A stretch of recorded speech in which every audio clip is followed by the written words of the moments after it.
I was asleep when the pressure began to build in my bladder, waking me from a deep, tranquil slumber. Quickly, I made my way towards the lavatory, lowering my pajama bottoms down to my knees and exposing my hairless Veiny to the cool night air. I hastened my pace to the restroom, as I could now feel a tiny droplet of Mother Nature's Minute Maid beginning to form at the tip of my urethra. Once there, I released a glorious stream of golden liquid onto the Kohler brand commode before me, only slightly splashing the seat. It was a wondrous sensation. I felt the tingle of a shiver run up my spine upon conclusion of my masterful matriculation, typically an indication of a successful and relieving bathroom voyage. As I turned around to wash my hands, I caught sight of my reflection. It was there that I witnessed the most horrifying and abhorrent sight my old eyes have ever seen. Even though mine were wide and unwinking, my reflections blinked.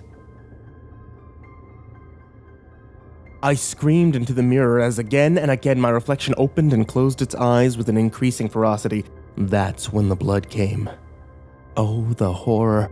Blood flowed from the eyes of my blinking reflection like blood flowing from a blinking reflection's eyes. The crimson vital fluid broke through the glass and began to fill my house. I tried to run, but my pajama bottoms were still around my knees because I had a tendency to dribble after urinating and didn't want to soil my SpongeBob sleepwear. I opened a window and was promptly flushed from my home in a waterfall of bloody blood. I got up from the pavement and dried myself. That was when I first laid eyes on him. The pale man with the black eyes and pointed teeth, who is also my child's imaginary friend, and he's veiny too. He opened his mouth and let out a howl. His teeth were sharp and brown like a snake who drinks too much coffee. I tried to run, but he caught up, connecting his foot to my head with a leaping sidekick. I removed the semi-automatic pistol from the hidden pocket of my 98% cotton Squidward t-shirt and fired 6 shots at him. The pale man with black eyes and pointed teeth, who was also my child's imaginary friend and his veiny too, was too fast, though. He dodged each bullet and landed an incredibly swift Balrog-esque punch combo that sent me reeling. I was able to counter his next attack, though. Finally, my years of capoeira training paid off when I knocked him to the ground with a jumping, spinning, back-flipping crescent kick to the cranium. I stood over his defeated body, abs glistening in the moonlit night. "It's over," I said. "You've lost."